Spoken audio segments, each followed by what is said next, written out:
गुरुजी, शब्द, विचार और चेतना तीनों एक ही है। शब्द जो है जो आप बोलते हो वो शब्द है। जी। विचार जो है वो आपके जो मन में आता है। हम्म। चेतना तो प्रभु की अवस्था है, वो शून्य अवस्था है। जब आपके अंदर शून्यता पूर्ण रूप से रहती है, ना विचार रहते हैं, ना शब्द रहते हैं, जो पूर्ण रूप से शून्यता रहती है, वही चेतना की अवस्था है। तो विचार और शब्द जो है, ये दोनों ही मन की अवस्थाएँ हैं। आप शब्दों को विचार में परिणित कर सकते हो। पहले आप शब्द सोचते हो, फिर उसपे विचार में डालते हो और फिर उसको प्रश्न रूप में पूछते हो। चेतना बिल्कुल ही अलग है। चेतना का इन दोनों से कोई लेन-देन नहीं। चेतना आपके अंदर शून्य अवस्था है, जब ना विचार रहे, ना शब्द रहे और ना श्वास ही रहे। तो थोड़ी देर के लिए ही सही, आपने अपने अंदर शून्यता का अनुभव करो। जैसे आपके कमरे में आप अकेले ही बैठे हो, तो चेतना की अवस्था वो है। शब्द मतलब आपने म्यूज़िक लगा रखा है या किसी से बात कर रहे हो, वो मन की अवस्था है। चेतना की अवस्था जब आप पूर्ण रूप से शांत हो, ना आपके बाहर कोई आवाज़ हो रही है, ना आपके भीतर कोई आवाज़ हो रही।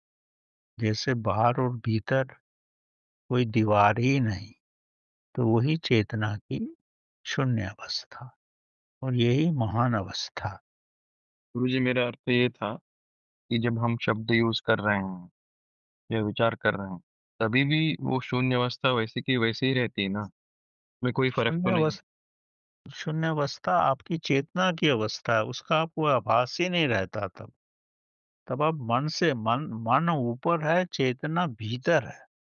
तो आप जो बात कर रहे हो वो अपने मन से कर रहे हो, शब्द यूज़ कर रहे हो, विचार कर रहे हो, वो मन की अवस्था। चेतना बड़ी गहराई में है, मैंने वही तो बोला आपको। आपके अंदर जो 5 शरीर होते हैं, भौतिक शरीर, उसके बाद प्राणमय शरीर, मनमय शरीर, विज्ञानमय शरीर और सबसे अंदर जो है, वो आनंदमय शरीर जहाँ चेतना का निवास है, वो गुफ़ा है।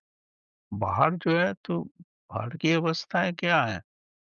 आप आप प्राणायाम करो या मन की अवस्था, वो सब बाहर की अवस्थाएँ हैं।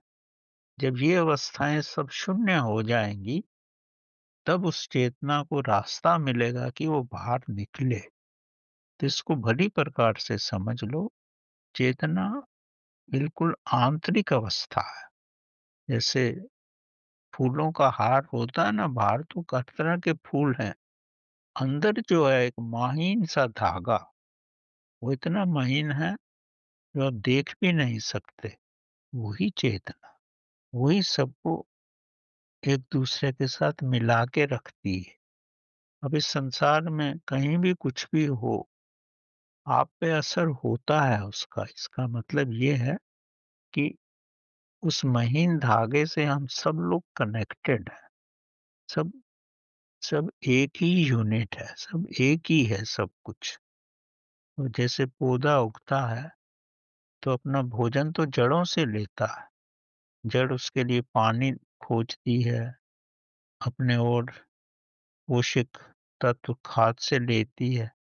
वो सब तने की तने के थ्रू महीन धमनियों से पौधे के जो फल लगा है उसमें पहुँचता है, उसमें मिठास आती है। ये सब कनेक्टेड है आपस में। संसार में हर चीज़ किसी न किसी रूप में एक-दूसरे के साथ कनेक्टेड है। अब जैसे कोई व्यक्ति मर जाता है, उसकी राख कहाँ जाती है? पृथ्वी में ही तो जाती है। पेड़-पौधे उस राख से जो उसमें तत्व होता है फास्फोरस, ज़िंक, मैग्नीशियम, वो पेड़-पौधे जड़ों से लेते हैं। वो तने के माध्यम से फिर उस फल-फ्रूट में चला जाता है जो आप खाते हो। तो ये सब एक कंबाइंड साइकिल है। इस सारी नेचर का, इस ब्रह्मांड का, इस प्रकृति का एक साइकिल बना हुआ है। यहाँ केवल चीज़ों का रूपांतरण होता है, कुछ भी समाप्त नहीं होता। अगर आप कोई शब्द भी बोलते हो, तो वो भी ब्रह्मांड में रहता है। ब्रह्मांड का विस्तार हो रहा है। आपका हर चीज़ ब्रह्मांड में है। जैसे कंप्यूटर में हार्ड डिस्क होता है, उसमें सब अंकित हो जाता है, वैसे इस ब्रह्मांड में सब कुछ सॉफ्टवेयर से अंकित होता है। वही समय आने पर फिर आपके जीवन में आ जाता है। तो ऐसा मत समझो कि आपने कुछ कर दिया और वो समाप्त हो गया। सब कुछ रूपांतरण होकर के उस रूप में रहता है। जैसे आप बनाना खाते हो, थोड़ी देर में बनाना आपके शरीर का हिस्सा बन जाता है।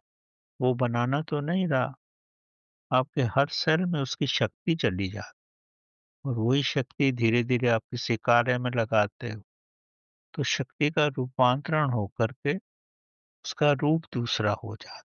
तो इसको जितना गहराई से समझोगे, आपकी समझ में आ जाएगा सब कुछ एक ही है, सब शक्ति का ही रूपांतरण है। ये सारा संसार एक है, तभी तो कर्म का सिद्धांत आता है। कुछ भी सडनली या बाय द वे नहीं है। सब आदर्श रूप से एक दूसरे के साथ कनेक्टेड ही हैं सब।